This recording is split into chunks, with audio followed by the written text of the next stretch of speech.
from the attorney or looking through the medical records, and you'll see in the application to adjudicate maybe 12 body parts or a whole bunch of stuff that's listed. The patient or the applicant comes in and you get their response to what the problems are, and maybe out of the 12 that were listed, they mention maybe 4, definite 4, and as you're doing your exam, maybe 6 show up. At least you're describing what these conditions are and you're putting it in your report. The question is, what is our responsibility for those others that didn't apply, don't even seem to be part of the case, but the attorney had put it in that application to adjudicate? And besides responsibility, will that be calling me in for a deposition if I'm not responding to those others?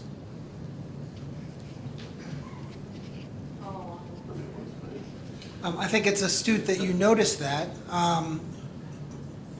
Let me point out a couple things. From my own experience, when someone comes in to see me and they describe an incident, sometimes I'm not sure if it's a neck or a shoulder or an elbow. And practically speaking, I can't even get a doctor on an NPN to look at something if it isn't pled, at least to start.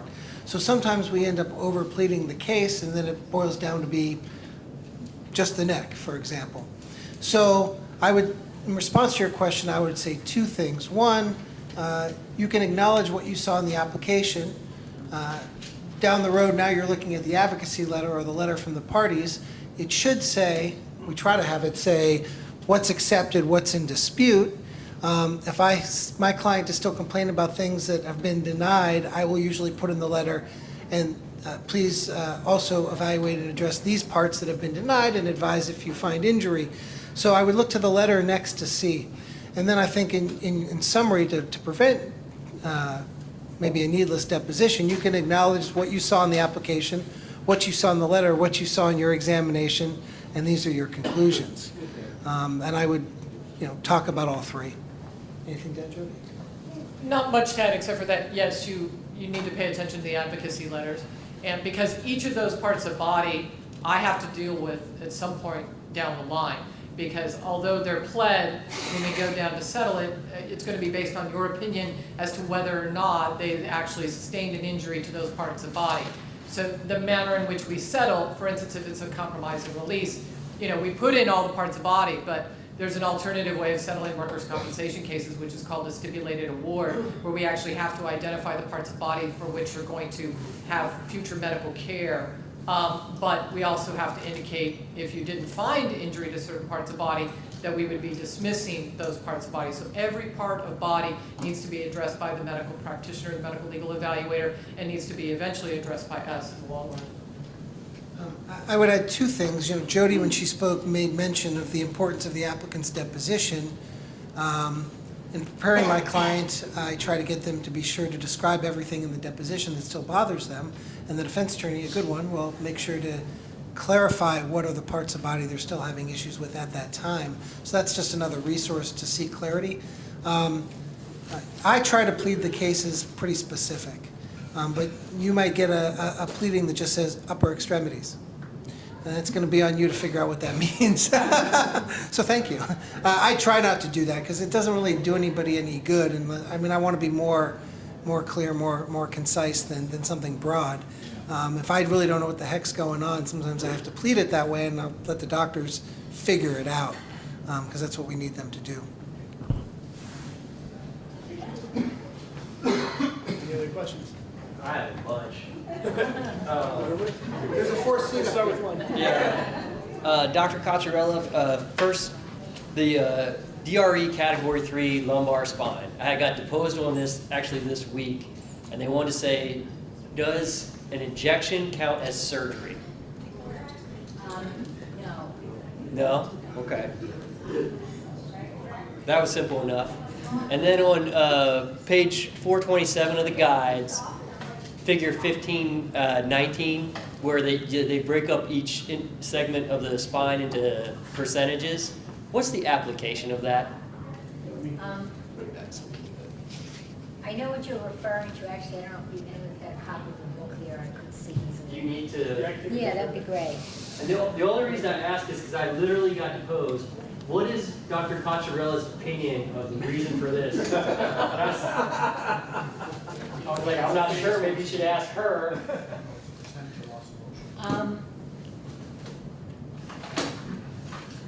This, I believe, was the carryover from the 4th edition, and I'm just looking to, yeah, basically, it's used to kind of do a conversion, as it says here under the range of motion method, whole person estimate being converted to a regional impairment should be divided by 0.8 for the cervical spine, 0.4 for the thoracic, for the 0.9 for the lumbosacral spine, and then they give an example here. So they're basically telling you what the equivalent, if you had a DRE method, and you came up with a particular rating, then what that would mean if you were converting it over to range of motion and looking at the particular regions. So it kind of outlines here what it's used for. I mean, in terms of how it was originally put in here, from what I recall, I believe it was something that was in the 4th edition, and the reason that this was even being asked of the AMA was because they were asking to try to help determine if someone had an overall spinal rating, what the equivalent would be for the whole person, because they wanted them to be able to kind of look at both whole person and also look at kind of a regional value. So this was designed to be able to look at regional value and understand how that relates to the overall whole person value. And that was the reason for it. But does that ever come up anymore? I think it comes up where people try to use this and say something like, he's got basically the lumbar spine is worth 90% of the whole person, and then they've tried to use that to actually give like a higher whole person impairment rating, and that's where it's been misapplied. That's exactly what I said. I was like, I don't think she intended it, well, not that you wrote that, but Right. to artificially raise the impairment of the. No, it's been misapplied in that way, but the Yeah. original intent was to basically see, how the regions relate in terms of overall spine and overall whole person. Okay. Just on that point, am I correct, Dr. Crutchlow, that I thought that there were other states in the United States? Because, I mean, obviously AMA guides isn't only used in the state of California. So as I understood it, and correct me if I'm wrong, that there might have been other states in the United States that were looking at use of that for other purposes. Have you heard of that before? They've used it in terms of trying to identify kind of a regional impairment, like not a whole person impairment. And so they've used it for that purpose, but not taking the actual percentage values there and using them as the basis for the overall rating. Correct, and I believe that there's a case, I think and Adam might remember this, at Torrey Pines, I think it was, and it was a particular physician that tried to perform the percentage assessment to increase the whole person impairment by doing some type of multiplication off of this table, and the court said, no, we weren't going to permit you to do that. Yeah, there's actually multiple cases on it, on table 15-9, and they go both ways. And they're not, the doctors were, I'm not weighing in on whether it's appropriate or not, or accurate or not. I can just tell you what the cases say. The cases clearly acknowledge that that is not the strict rating for a spine, and that under a Guzman analysis, the court has bought various physicians' analyses. The ones where it didn't, the doctor didn't explain it, they just cited it and did some math. I think, personally, when I explore spine issues under a Guzman analysis, I don't go there, but there are some cases reported on it. They're not what we call precedential cases, they're just sort of first-line cases.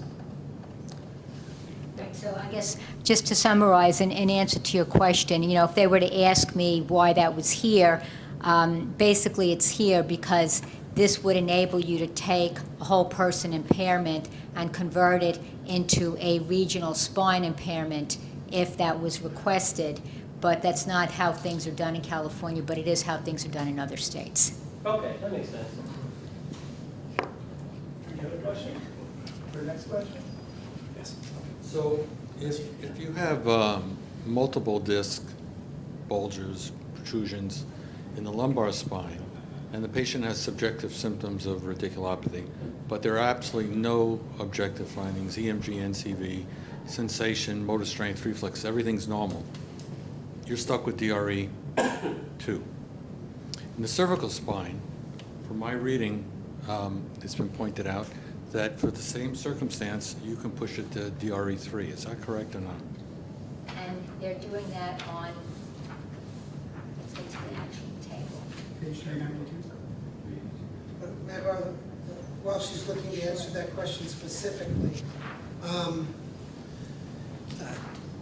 to the, just parlaying off your facts a little there, Dr. Gross, about the multiple disc protrusions in the same spinal region, the guides is inconsistent with respect to when range of motion might apply under that circumstance if there's no other evidence of radiculopathy.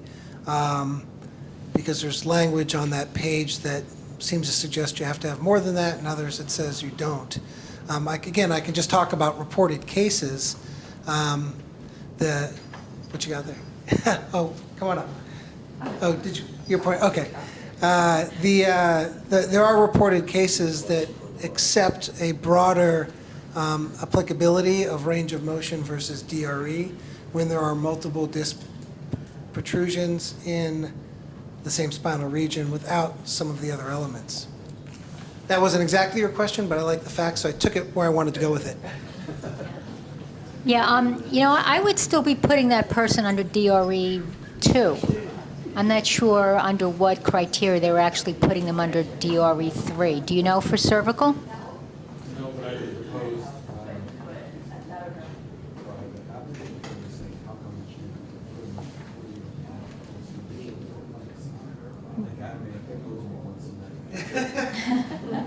Yeah, no, the appropriate interpretation is, I mean, if they don't have the objective findings and you can't identify anything on your clinical exam that would really, you know, substantiate it further in terms of, you know, atrophy or any other sign, then really you need to put them in DRE 2. Next question? Let's say you have somebody that has symptoms of carpal tunnel. They have positive clinical findings, strong 10Ls, Phelan, digital compression.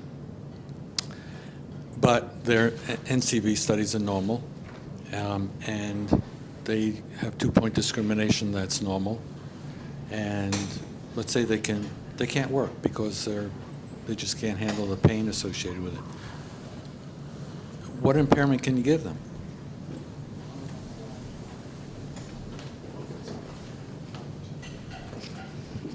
What was the question? Carpal tunnel is not verifiable symptoms, not on an EMG. Right, so basically you've got a case of an individual who clinically has symptoms, but you said in terms of your clinical findings that they didn't have any sensory deficit, and they didn't have any motor deficit, and the EMG and the nerve conduction studies were normal. But they have strong 10L sign, So it's almost like an exertional, Right. almost an exertional carpal tunnel, almost. That we, as an ortho guy, we've operated on a few of those. Yeah. One of our recommendations would be go get an EMG after you've typed on a computer or done something to aggravate it for 2 or 3 hours and get the EMG right after that. And that's one thing you could try. But there is a thing that exists, exertional carpal tunnel is real. Right, so that's a very good point. Did everyone hear that response about, you know, sometimes timing of the study? I mean, in terms of what I've done in situations like that, you know, if you really do believe that the person does have carpal tunnel syndrome, you know, it does say in the guides in that section that that EMG nerve conduction studies can be falsely negative, you know, in about 5% of the time. And I mean, in that sensory section where you would actually rate the nerve changes, one of the options for the very first rating is that the individual can have like some sensory symptoms. So, I mean, you could technically rate them and say you think the nerve conduction studies are falsely negative in this case, and basically make a case for it. So that would be the other option. You could go either way, I think. In California, you can do a Guzman analysis and try to find an alternative table or chart that talks about how the upper extremities are impacted in use of ABLs, and you can do it that way, justifying it, explaining it, still may end up in the same place as Dr. Cottrell's recommendation, maybe a little bit more. Yeah. It can't be zero because it's impacting their ability to function, and there is some alteration, as usually identified on the clinical examination, of the use of the hands and wrists. Yeah, and I do think that this section here, for example, sensory deficit, distorted superficial tactile sensibility, diminished light touch, with or without minimal abnormal sensations or pain that is forgotten during activity. So, I mean, if an individual basically gives me a history that's very consistent with carpal tunnel, and you believe that that is actually the case, I think you can make a case that under this, they would have some sensory changes that are experienced, for example, more so in the night or upon awakening, and so you would meet the criteria. That's on page 482. What page are you referencing? 482, that's table 1610.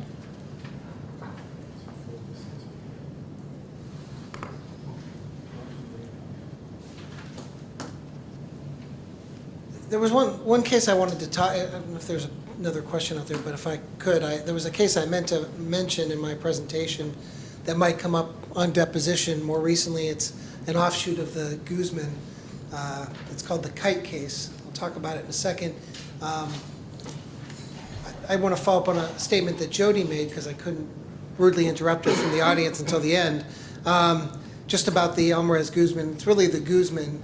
There was two cases, but so people call it Alvarez-Guzman, but the case that ultimately became in law in 2013 was Guzman, that allows for an alternative approach to a strict rating from the guides, which probably makes Dr. Cottrell shudder, but we're a little crazy here in California. So, but I don't necessarily agree that it has that extraordinary is the standard. I think that's been shot down by case law. But I do agree with what Jody said. It has to be considered, and it is not applicable in every case.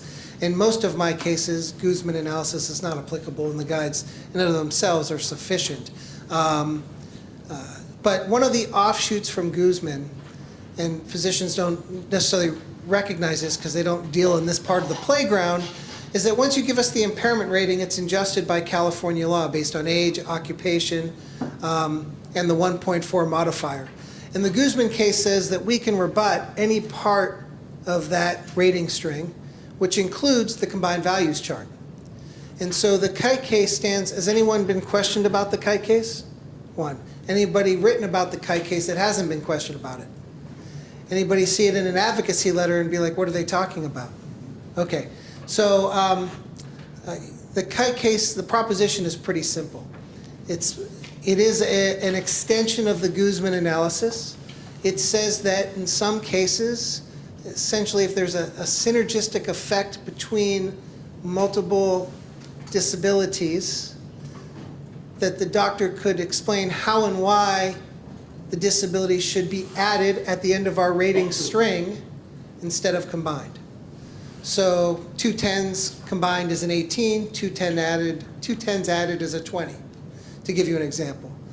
And if each percentage point is about 3 weeks, it's a difference of a couple $1,000s. So in some cases, it doesn't come up, it doesn't move the dial substantially. But if I have a case with multiple rating strings and I'm 68% and I think the person's pretty messed up and I want to try to advocate to get them at the 70% or higher, Kite is a question that I might ask you to consider. It's completely valid under the law. The courts have found it applicable in some cases and not in others.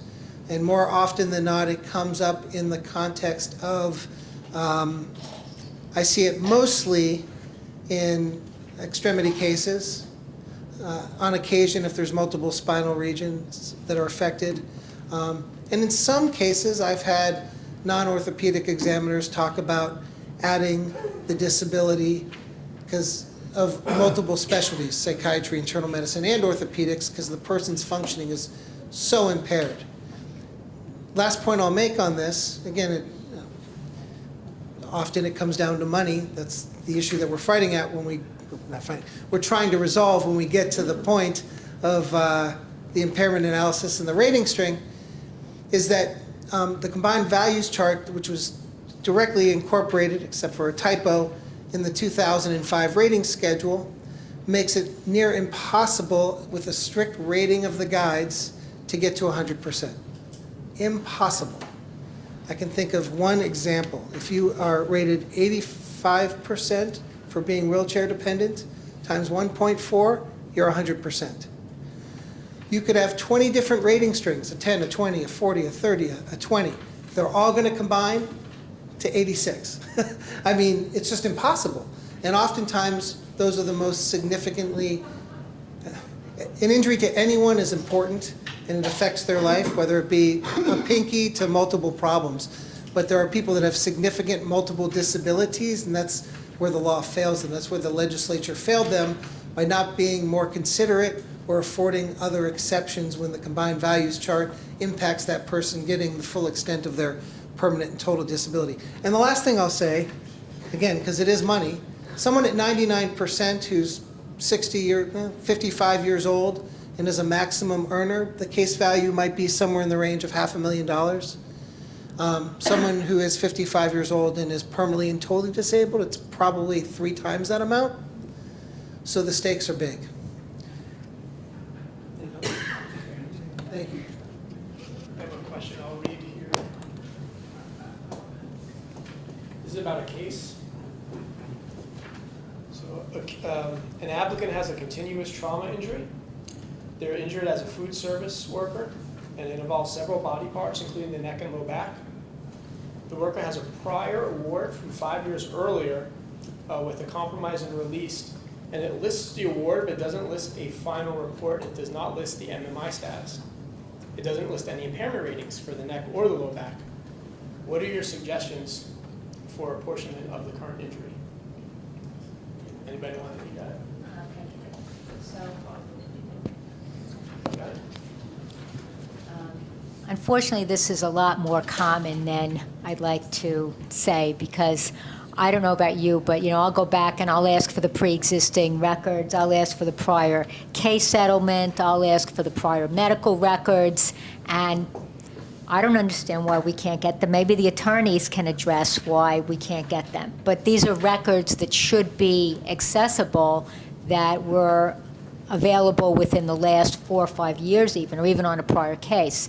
But what I would do is, if I absolutely could not get the records, is I would look at what the pathology is at the point of time that I'm evaluating them, look at what the prior injury was, and then try to make an assessment based on the prior injury, what the rating would have been at that time. So if you're rating basically based on the back, well, what kind of DRE might you have given them back then? If you're rating based on, for example, the knee, what degree of arthritis do you think they may have had back then? And get an idea about what sort of treatment they had, what the prior injury was, and then basically do some degree of apportionment for what the prior injury and rating would have likely represented, looking at today's methodology. I think Dr. Cottrarella's approach works probably in other jurisdictions than California, up to the point where she said that she would estimate what the rating would have been, because there is a case that said that's not consistent for an apportionment determination. They don't want people throwing out previous impairment numbers without it actually being sort of contemporaneous to the prior injury. But that's not to say that there isn't apportionment in this situation, and to the point where you suggested I could look at the underlying condition, the diagnostic testing, and I can indicate that some of what's there that's directly causing the present permanent disability could not have been from the most recent injury. That would substantiate your conclusion. But for some reason the courts get a little funky about comparing impairment to impairment, because I don't know. It's all a fiction. I can't explain to you why, but that's what one of the cases says. But you can get there another way if you have the evidence. And I'm going to pass it to Jody, because she's got to track down the records if she really wants to substantiate it and justify it. true, I do have to track down the records to substantiate it. I agree with Dr. Cocciarella, actually, and that's why lawyers exist, and that's why Adam's sitting where he's sitting, and I'm sitting where I'm sitting, because there are other cases, and I'll just throw this out for Adam's sake, Brody and what we call Fuentes Formula A, and the subtraction that occurs under 4664, again, is my burden. What that means is that if, and I believe this can be substantiated, if we get the medical records and Dr. Cocciarella's approach can be proved up and can be substantiated based on the objective findings of that underlying injury, and if the medical records can substantiate, time is taking its course. In other words, that you didn't give me any timeline, for instance, in this hypothetical, but if the medical records allowed for impairment assessment by use of the AMA guides, then you're talking about an apples to apples comparison. What was the impairment that was relied upon for the underlying settlement is easy. And as time goes on, you're really in a situation where it's the AMA guides versus the AMA guides. Where it gets more complicated is where you've got awards or CNRs that are based on work restrictions, the apples to oranges. And then my burden at that point is to go to a medical practitioner such as you and to take a look at the medical records if we can get them. And then I walk you through the process to determine if you could render an opinion as to what their level of impairment would be under the AMA guides. Granted, there are cases that challenge this approach, but there are equally other cases that allow me and the defense, at least the defense bar, to substantiate that underlying impairment to provide a different assessment of apportionment. So your percentage of apportionment may not necessarily be applicable because there's other legal standards that the court could use to determine how the ultimate disability will be determined, and that's called like Fuentes Formula A.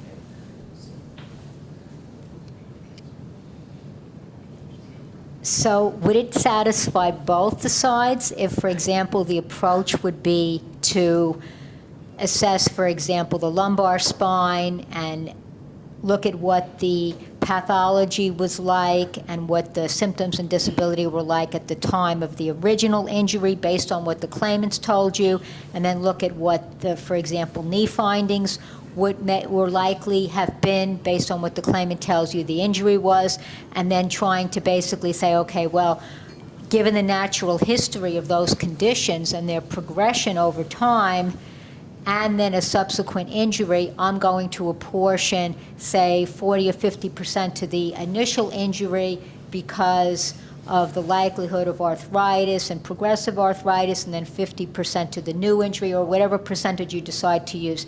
If you basically phrase it in those terms, is that language that both sides think would be more appropriate? Who wants to bet that we're going to agree on the answer? I think she should be sitting between you.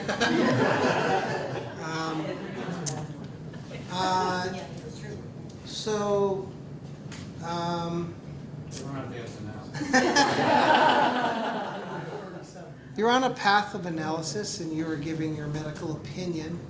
The law is probably going to question some of the speculative nature of your analysis regarding the progressive nature of the issue. The other thing is that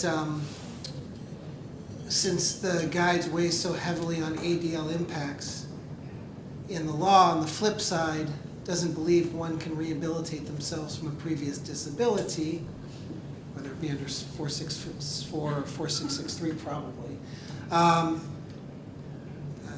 You'd also have to explore how the person was impacted in the timeline, again back to that timeline between the first and the second. I give you an example. I had a gentleman who had a bad injury, and he was in the hospital post spine fusion, and he tripped over the IV bag stand coming out of the bathroom and injured some other parts of his body that had previously been injured. And an apportionment issue arose as related to, say, his knee. And there were records from a prior knee injury showing that he had knee complaints right up to a month before his industrial injury. Now, initially it didn't matter because we weren't claiming his knees in this case, but then when the knees became an issue, there was pretty good apportionment to the prior stuff because he had symptoms and it was impacting his function right up until the date of the injury. So I would add those considerations to be thought about. Then you have to look at, I wouldn't call it rehabilitation, but look at their ability to function in the workplace as well. If they had a pretty sedentary job over time, probably not a consideration. They went back and they were doing something physical for a long time between the first two injuries, it's a consideration. What you do with them is your considered opinion.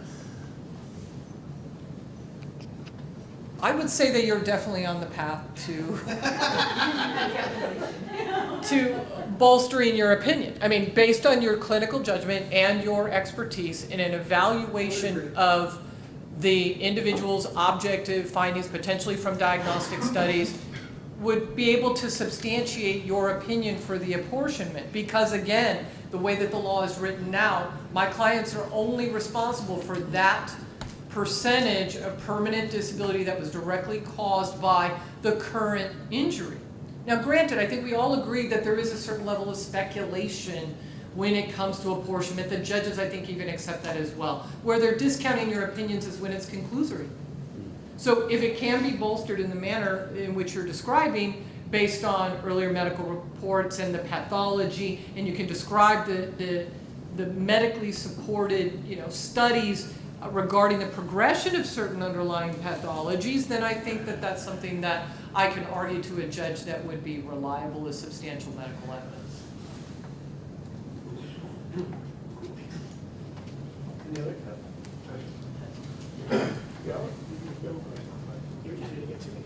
Thanks.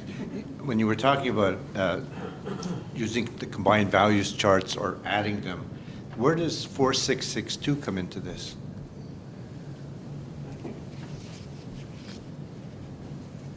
So Labor Code Section 4662 deals with permanent total disability. And there are a couple of enumerated conditions: lack of use of both hands, blindness in both eyes, where you are conclusively permanently totally disabled.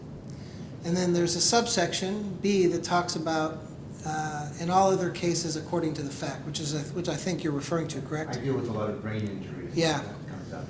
I mean, if it's a brain injury, you can rely on the incurable mental capacity subsection, which is under 4662A, which is conclusively presumed, so none of these issues matter. So then the values charts have really no meaning at that. Zero meaning is the answer to your question. Yeah.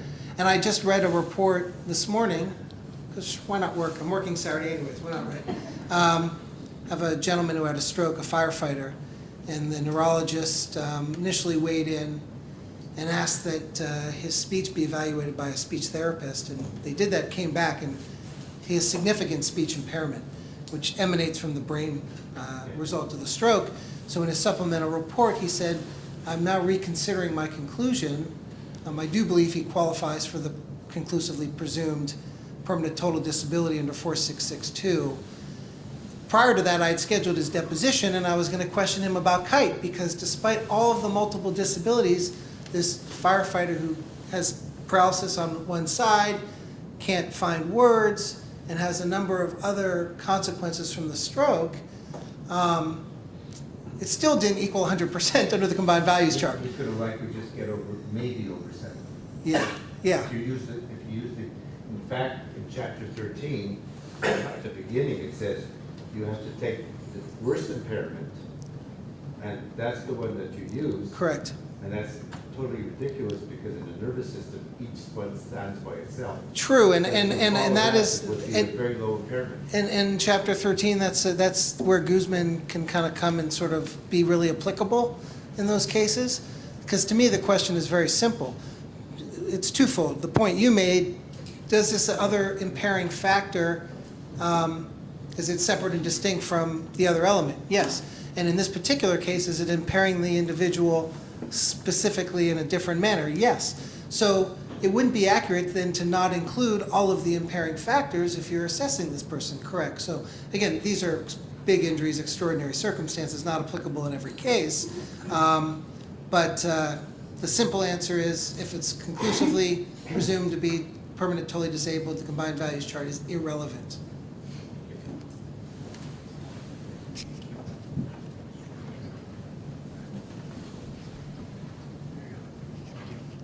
This questions for Dr. Cocciarella. On page 380 of the guides, figure 15.4, you got the flow chart with the DRE and range of motion method. And then below that, there's a section, 15.2a, it's a summary of specific procedures and directions. And it carries over to the next page, number 7 specifically, I had a question on. Where it says, if more than one spine region is impaired, determine the impairment of the other regions with the DRE method. And then it says, combine them using the combined values chart. So I guess my question specifically is, does that mean if you have more than one spinal region that you're not to rate more than one with the range of motion method? That automatically the additional ones are supposed to be done by the DRE method? And if that's so, what do you determine as the primary? I mean, someone can injure their cervical spine and lumbar spine equally, especially with cumulative trauma type of situations. Which one do you pick to do the range of motion method if it's appropriate in that situation?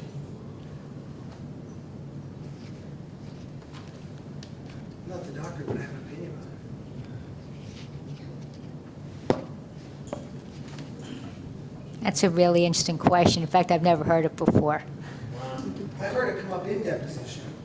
I would say a couple, if I understand, can I just restate the question, make sure I get it? Sure. If there are injuries to multiple spinal regions and you're trying to determine which one to apply the range of motion versus the DRE to the others, is that?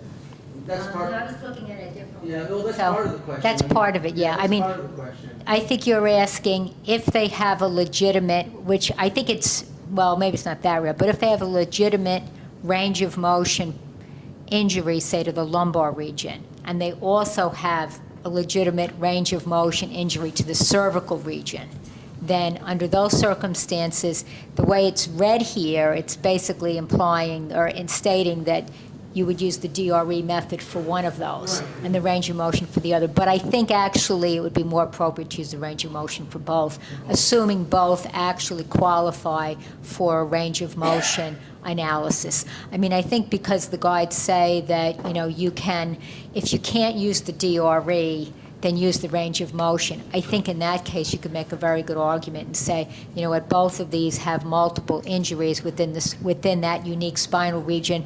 There's 2 injuries in the cervical region, and then they have 2 injuries in the lumbar region, and they both qualify for range of motion assessment. I think you could make a good case for that. I would say the doctors I've deposed on that issue, they agree that a strict rating of the guides is you can only apply range of motion to one of the 3 regions. And in a few rare cases I've had where those circumstances have applied, they've used Guzman to say they thought it was more accurate to do the range of motion in a second region. I've seen it done, again, rarely, usually pretty significant spine injuries. And how they've applied it is, because I think the guides in Chapter 15 is pretty consistent. If there is a higher way to rate it for the injured worker, that's the way it gets rated. So, for example, if they had a fusion in the neck and the back, the neck DRE may be much higher than a neck range of motion, but the lumbar spine range of motion will be higher than the lumbar spine DRE. So, probably a considered physician would give you everything, explain why they think it's more accurate, and then let us sort of figure it out. Yeah, I know that there's latitude, but I was curious what the intent of that particular paragraph was. I think in California, you've got to go Guzman if you're going to break out from the strict analysis. I read it to be pretty strict. I'm glad to hear Dr. Cottrell thinks there's a little room in there, but I read it to be pretty strict. Where are you again, page? This is on page 381, point number 7. Yeah, I actually, I don't have it quite as strict, and I think that the overall interpretation of it, I think you'd be fine with range of motion in both. Yeah, thank you. It's good to know. I have an applicant, during the course of work, he was moving light boxes, and out of the blue, he he developed a Dupuytren's contracture of the fourth finger. It happened during work, but there was no insult, there was no trauma to predispose it. Reviewing the medical records, like 15 years prior, he had, I think, a crush injury to that hand and that finger. What's your opinion on apportionment or causation?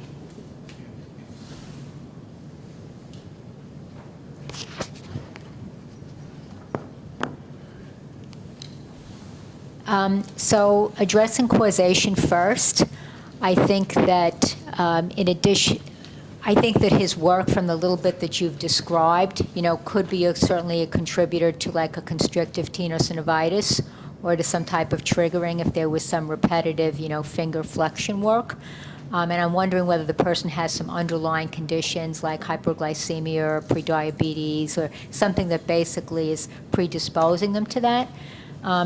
Regarding the apportionment aspect, I think that I would look and see whatever history I could obtain, not only from the claimant, but from the prior medical records to indicate that to see if there was any other interval problems with that hand. Was the original crush injury, how significant was it? Were there any fractures? If there was some significant anatomic abnormalities, then I would say, well, I probably would look at some apportionment. If, the crush injury was more soft tissue and there didn't seem to be any intervening problems over the years, then I would say probably apportionment wouldn't apply. I'm not a hand surgeon. I don't know if anyone in the room is, but based on the similar cases I've seen or been asked about, that's typically how I would approach it. Did you have some other question pertaining to it? Or? Well, it was moving light boxes. Uh-huh. Little microprocessors. So these electronic units are packaged really light and a lot of foam. I would think that it just happened at work. Like if he was driving home and it would happen, then that's when it would happen. Right, but is it one instance, or has he had ongoing? Oh, so he hasn't had ongoing symptoms of it. He hasn't had ongoing triggering. There's no constrictive. It's not CT. It's a specific injury on that specific day. But the person's still complaining of symptoms. Yeah, on examination, you could see that there is some tendonitis, some contracture. Right. So. It doesn't really limit range of, there's some limit of past range of motion. It doesn't seem to affect grip strength. It's sounding to me like there's probably some type of deficit there, and if they're doing work over a long period of time that require fine manipulation, that. Right. Yeah. I see gross manipulation. I don't see Is it? fine manipulation. Yeah. I don't know. In that case, I normally too go into the prior history of occupations and find out, well, what else was the person doing? Because you have to wonder what is predisposing the individual to this type of event, and was there some other injury? Well, two things actually. So obviously Dupuytren is very hereditary, alcohol, we know that. But actually, your longest finger in flexion is your fourth. So you flex your hand down, 4 is the longest. It is clearly involved in grip. So the issue, there would be some apportionment likely to a hereditary component and certainly his current job, but the history, as long as he worked in between, well, I don't know if I would apportion to that prior injury in the past. He worked for a long time, did his job didn't have problems, I probably wouldn't apportion to that. What if he had a significant prior injury? Okay, so then a fracture still, Yeah. you'd be more concerned about scar tissue, but still going to some other people's, if he did a very strenuous job for a long time and didn't have complaints, boy, you really have to go back and find those records, or as the old story goes, you're speculating as to what it was.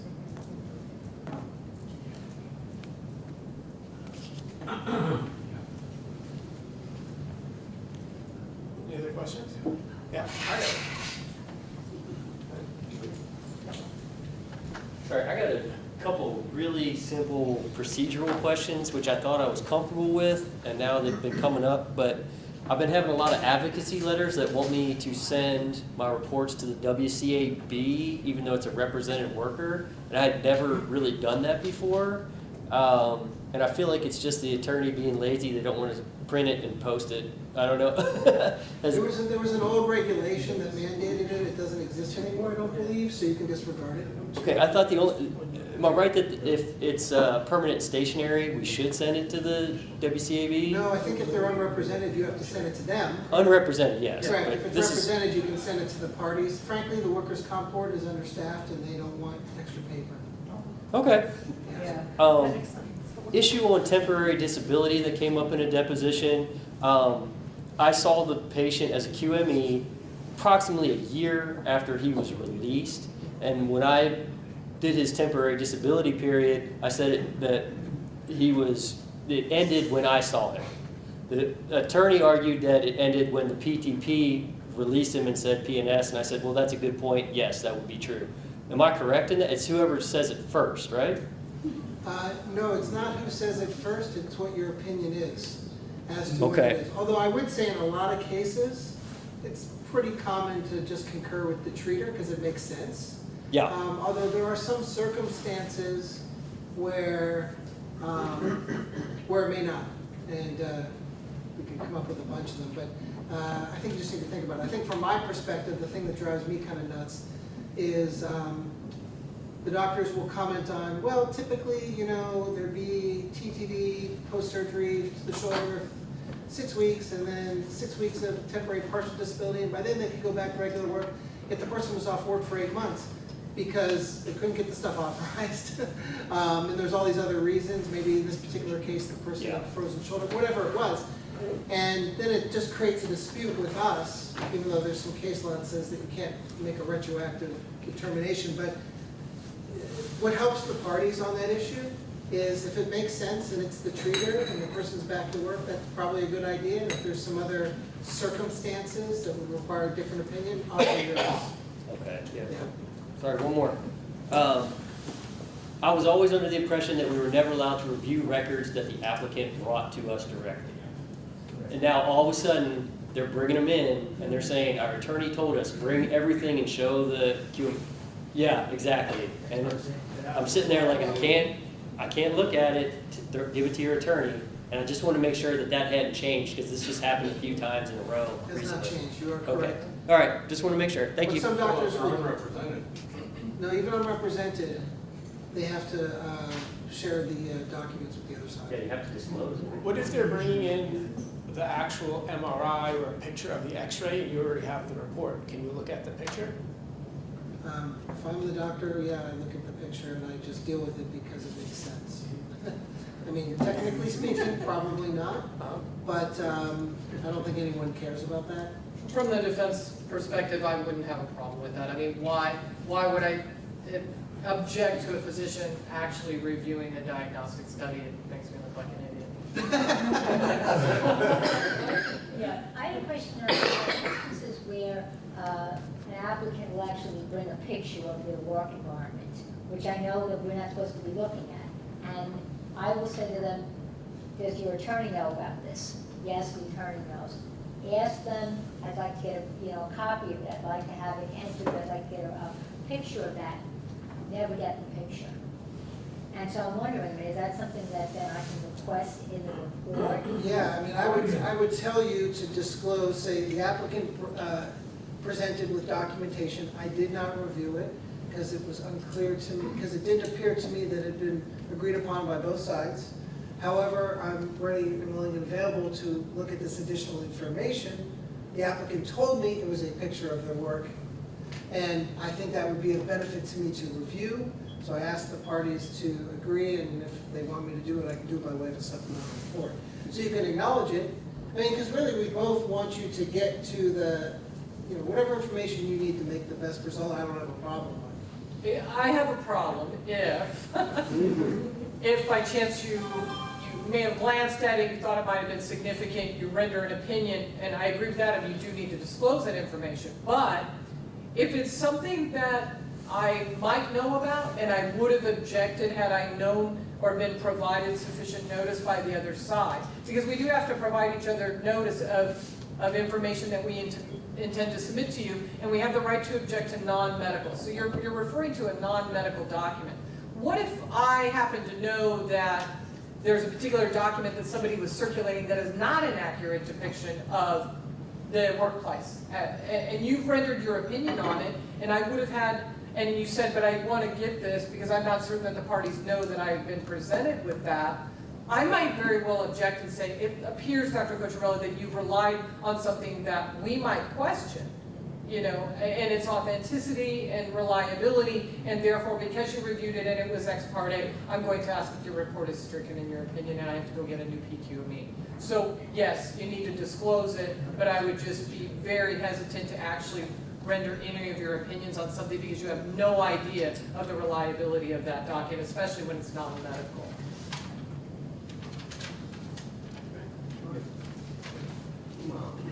I have another case. We have an older lady who was working in a garment factory, ironing, cutting, post termination. So the company closed down, everyone was fired, and then a CT claim.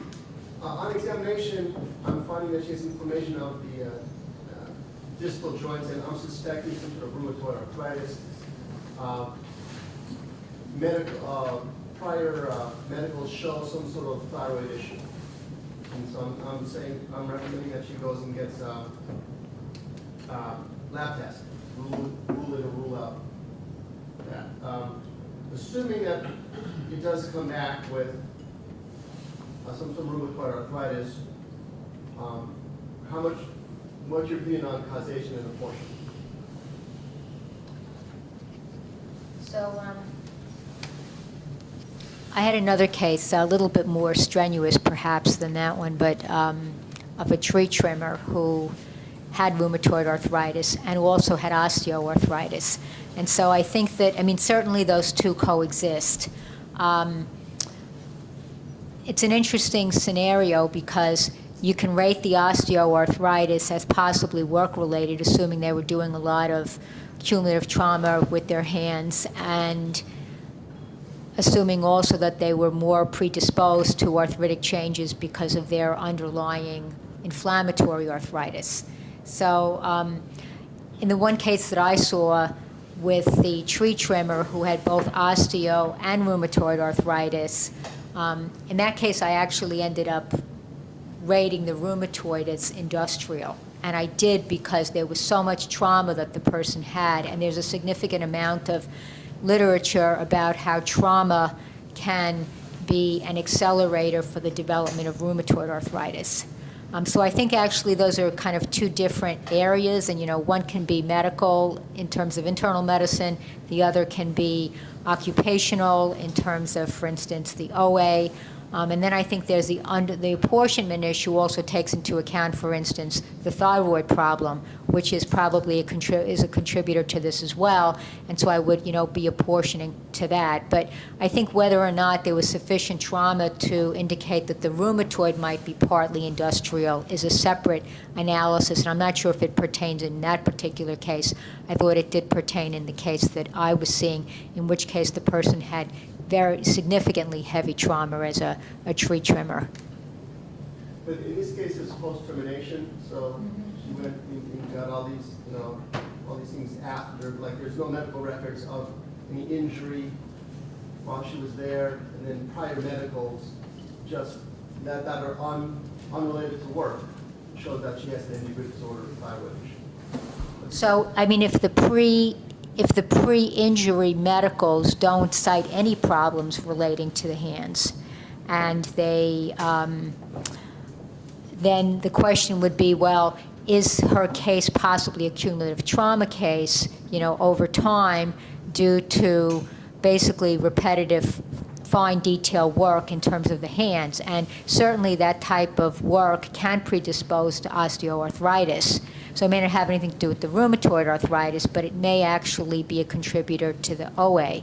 And it really would depend on kind of the work history. I mean, if she's doing a lot of fine work, sewing, you know, basically sewing more so, you know, involves grip, fine manipulation, maybe a little bit in terms of the folding and things that you mentioned. But if they're doing a lot of it, and she's doing it for many years, that has been shown to be a contributor to osteoarthritis.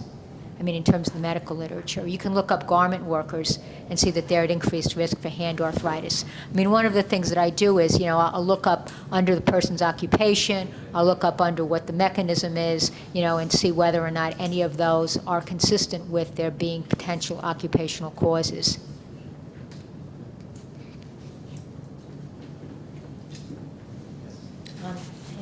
Sorry, I'm going to, because it's kind of following up on this. So if you have a claimant that comes in and you get an LOE that basically, letter of engagement, that indicates the person had a particular date of injury, and maybe there was some minor event that happened on that date, but the real injury was cumulative trauma, and neither of the parties have acknowledged or put in any of the letters to you that this is a cumulative trauma case, is it best for you to address it as an injury and give your opinion on the cumulative trauma, or ask the parties whether you would like them? How should the cumulative trauma that the applicant gives you be addressed?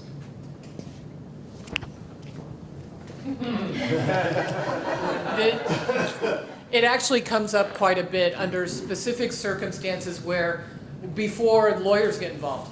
Because most oftentimes an injured worker will fill out the claim form, DWC form 1, and say, my wrist hurts, I'm a data entry person. So when they fill it in, they put in the date of injury, December 1st, 2018. And so before a lawyer ever gets involved, and then if there's a determination of causation and you become the qualified medical evaluator, when you get the letter from my client, it's still going to have that specific date of injury. You're going to understand that that's what was alleged because you have an unsophisticated, applicant or injured worker who doesn't know that it's a cumulative trauma. From my client's point of view, at the initial stages, prior to litigation, it's your determination as to what injury the individual had. Was it a specific, was it a cumulative trauma? I think, and it's in my client's best interest, because once an attorney gets involved, they're going to do potentially one of two things. I won't necessarily, but I've seen it either way. They're going to go ahead and file it as a cumulative trauma, potentially. I've also seen them go ahead and file the CT and the specific. Sometimes they might only file for the specific, and why is that? Because my client had already accepted it as a specific, even though medically it's really a cumulative trauma. The attorney doesn't want to risk the possibility that my client might deny the CT because the specific was already picked up. So then when it comes to you, it's still technically pled as a specific, and your opinion would be necessary to actually opine whether it was a specific or a cumulative trauma. So those types of things happen all the time, and it's usually just a matter of semantics because of the way that the injured worker had originally pled it. So I do appreciate, the other reason I appreciate is because I do like Benson. So if you happen to find a CT and you find a specific, then you can apportion to them and it diminishes my client's liability overall. So find more injuries, especially with my self-insured. I primarily defend self-insured, and so risk modification for insurance rates don't affect or apply to them. So more injuries that you have, it's not that big of a deal. It diminishes their exposure and liability and diminishes compensability. The actual monetary value of my clients. So I don't mind finding an injury.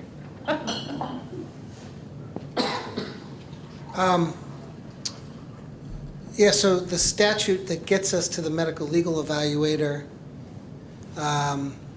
talks about a dispute regarding injury. So I think legally you are on solid ground to address the mechanism that you've identified despite the pleading. Politically, and Jody's much more practical, I've had other people sitting next to me on a panel that says you should never discuss anything you weren't asked about. I think that's very narrow-minded and short-sighted.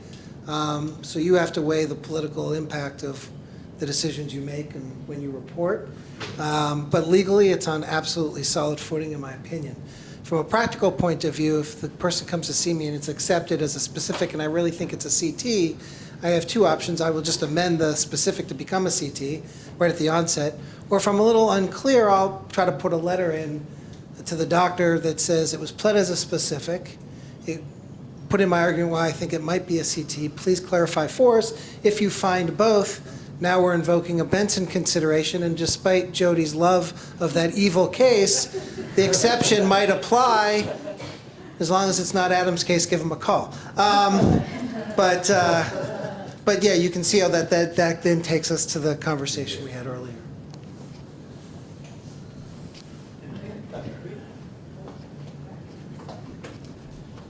I have, it has happened to me 2 times. One time, the attorney called that he wants to be present when I'm doing the Q.M.E. examination. And the second time, a call came that, can we tape record your Q.M.E. examination? I want your opinion, what should I have done in both circumstances?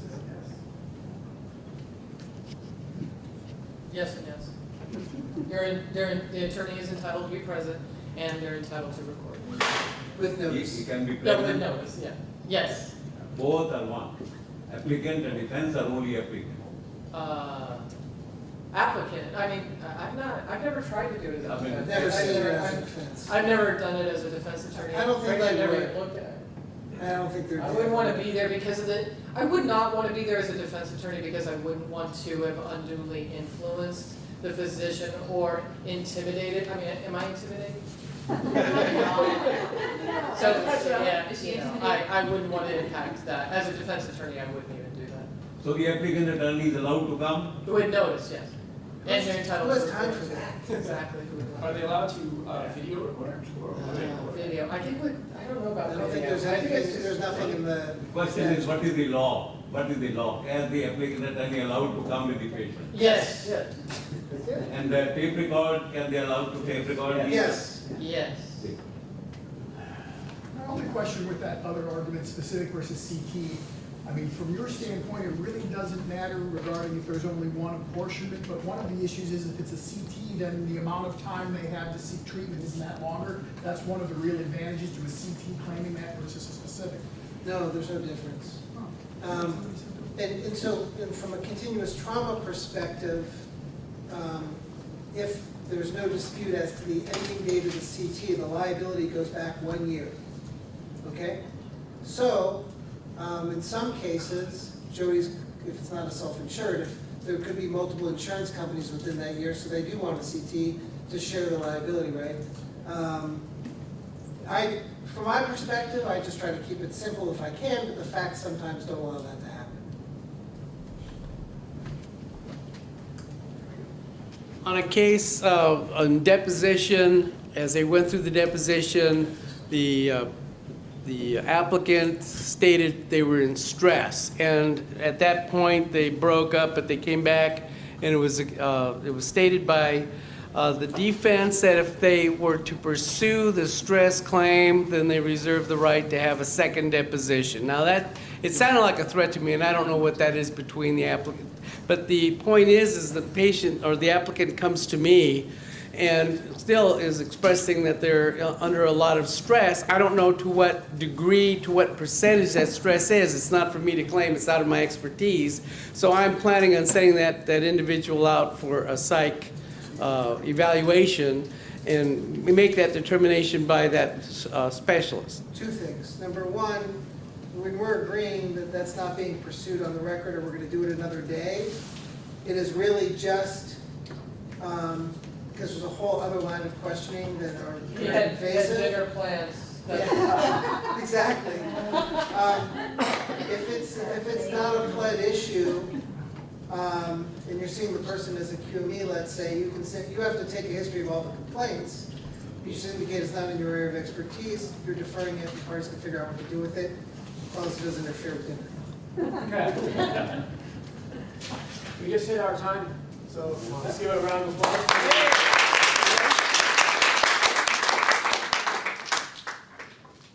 There you go, Susan. Okay, couple of things. Number one, you guys are going to be given an evaluation form. It's your choice whether it's anonymous or whether you put your name on it. I believe that our identity in the world lives in the conversations of others, as does our company's identity. I would like you to be very honest so that we get real feedback that we can then take action on and improve upon. And so please be as honest as possible. Also, if anybody really loves us and would like to, give a quote that could perhaps be used as a testimonial, maybe on our website, please put your name on and let us know that that's okay. And then I just need Cindy and Raina to come up to the front for a second. I know they're busy handing out papers. A lot of you call into our office every day and talk to a lot of people. 2 people who do an amazing job for us, have been with the company for a long time and know this business extremely well. They make our company really run smoothly. They're the reason that we can provide the service we do for you. We have a lot of great people, and 2 of the best people we have in our company are Cindy and Raina. So now you get to see their face after all these years, for those of you who've never met them. Thank you.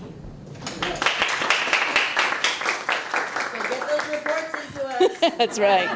Or you'll be hearing from Brenda. And then I also, If you guys ever have any questions, thank you. need to get a hold in contact with us, because we're always available, or we'll try to be. And it's always Cindy and I. Michelle, maybe? Yeah. So- And we're growing. We have a lot of other people in other areas, but when it comes to reports, they lead the team. I also would like to thank again Dr. Cocciarella, Jody Filkins, Adam Domchik, thank you very much. Dr. Tikio for all your work in organizing. Alvin for allowing us and in fact inspiring the idea for this amazing event. Alvin Lee, our CEO, has been, he's the reason we're here ultimately. We wouldn't be here without him. He gave us the authority. And have I left anyone out? Diane. This company, exists in part because of Diane. Diane was one of the first people in our company and has really did the job of building it from the ground up. So we really appreciate Diane. She's retiring. She's sticking around helping us out. We, very grateful to have Diane and to have her still helping us, even if it's only part-time. Is there anything anybody else needs to say before Dr. Tikio takes over for the last part of the day? All right.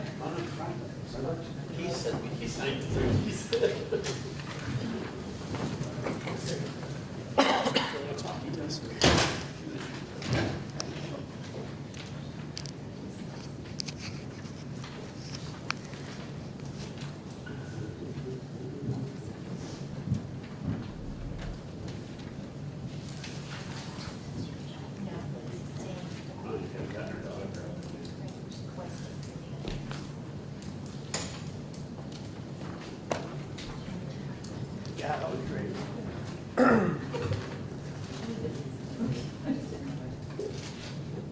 So for anyone who, while you're filling that out, I'll just speak out loud. Yeah, this is just for anyone who needs the CE credits. They're for Q.M.E. CE credits. There's 2 forms that are going to go around. Here, there's an what is it called? Attestation. Yep, that's what we call it. Declaration of your time spent, and the multiple choice test, which we'll go over together to make sure everyone answers them correctly. All right, if you don't need credits, just let me know. Go repeat that. Thank you.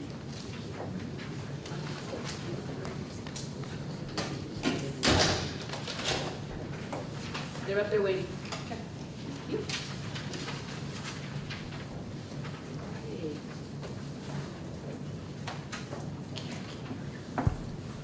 Don't worry, if there's any answers you don't know, we will, but. What's it? It's the exam. Who else needs? Who else needs? And we did email everybody a PDF of the course, so you should have it in your email, but we also have them printed up as well if anyone wants a physical copy, hard copy. Yeah, you have my email. Thank you. Yes, this is all together. Oh, no, so her presentation, we're going to email those out to everybody. The PDF, And then the, it's coming around. This is the. That's the declaration. That's the material. There we go. He's gone now. That's okay. There we go. See if you have one or two. Getting one? We'll grab a couple more. Exam handbook or just exam? Need more test. Okay, yeah, I did x-rays. Did I not carry the box? Oh, here it is.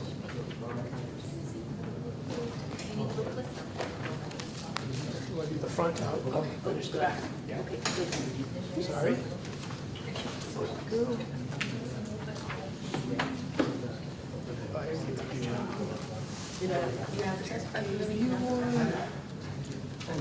This isn't for you, right? Okay. Yes, that's the test. The test, it says 6-hour spinal impairment rating course, 25 questions. You got that, right? Anybody else need the material? Yes. Oh, that's what she was doing. Well, we're about to, we're gonna go through the test. That's at the, and between now and 4 o'clock. What's that? They give you, they just give you extra double material? Did you get the other? So anybody who did not get the test and needs it, Up here, and the booklet, do you need the booklet as well? just the test. The one that does. Extra booklets, we do a lot of booklets. And I will come around. Declarations? Okay, I'll leave it right there. If you completed your evaluation, throw your hand up, we'll come grab it. I'll start doing the test, so we get the answers together. So, number 1, spinal impairments in multiple regions are combined. True or false? True. Number 2, the range of motion method is the principal methodology used to evaluate an individual who has had a distinct injury. True or false? False, right. Number 3, when there is multi-level involvement in the same spinal region, fractures at multiple levels, disc herniations, we use the range of motion method. True or false? True. Okay. Number 4, in the small number of instances in which range of motion and DRE methods can both be used, evaluate the individual with both methods and award the higher rating. True. Number 5, activities of daily living, as noted on table 1-2, do not affect the DRE rating. False. 6, impairment rating must be performed if the applicant has not reached maximum medical improvement. False. 7, if you suspect motor weakness or atrophy, you should perform girth measurements. True. 8, the DRE categories range from category 1 to 5. True. 9, significant signs of radiculopathy include the following, and it's F, all of the above. I'm going to save my voice on that one. Yes. Number 10, corticospinal tract impairment is combined with the spinal impairment. True or false? It's true. It's combined with the DRE method, not range of motion. Corticospinal tract impairment is combined, if it's needed, with the spinal impairment, but it's with the DRE. Correct. Not range of motion. Okay. Number 11, pain-related impairments should never be used with spinal impairment. False. 12, when a pelvic impairment and a spine impairment are both present, these percentages may be combined. True. 13, the range of motion method is used, we've seen this all day, G, all of the above. 14, range of motion measurements, spine disorders, and spinal nerve deficit are the 3 components of the range of motion method. True. 15, when measuring range of motion measurement, if the average is less than 50 degrees on 3 consecutive measurements, they must fall within what of the mean? 5 degrees. Yep. So where are we? 15, 16?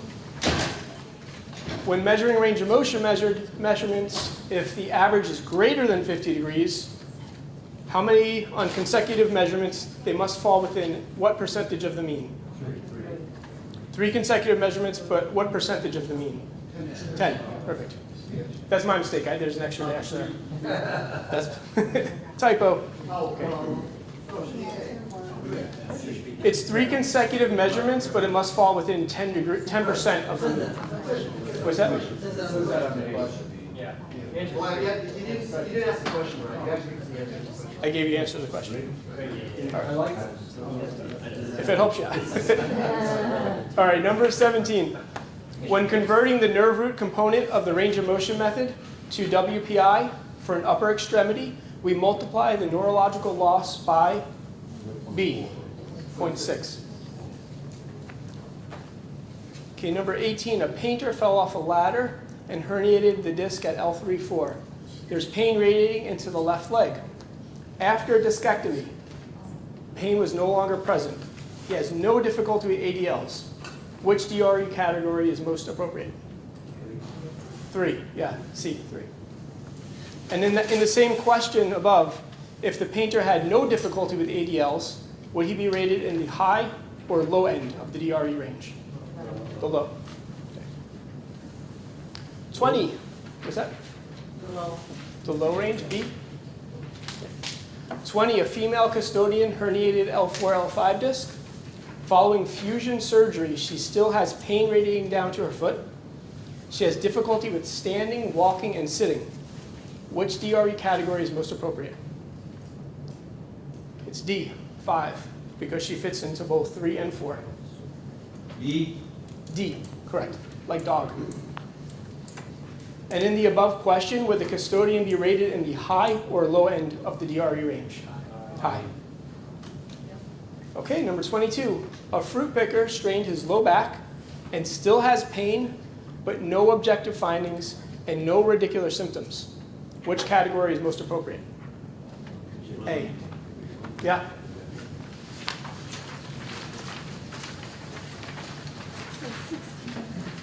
Okay, number 23. Since the fruit picker did not get a rating, would it be appropriate to provide 3% for pain? Yes or no? No. No. Correct.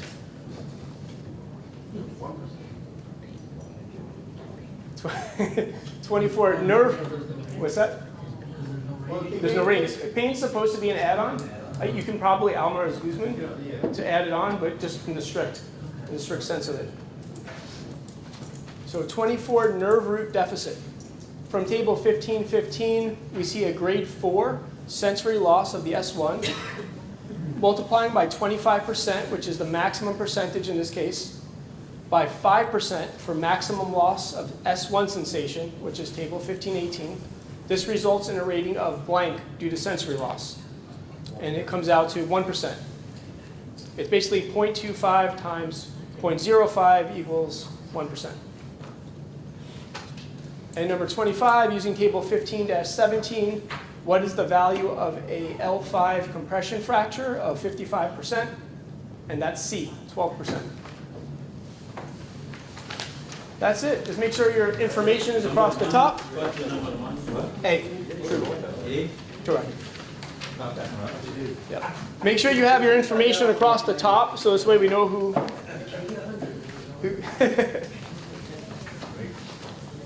A lot of the online ones you get 100, because if you get it wrong, it flips it right back.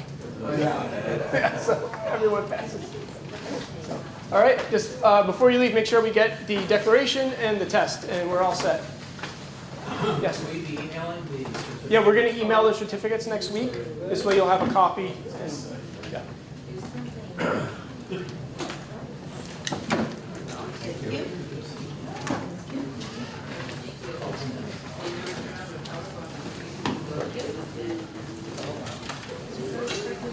My computer's back here.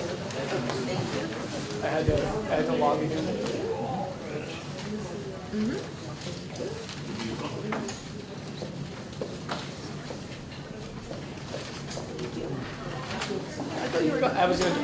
I know everybody wants to get out of here.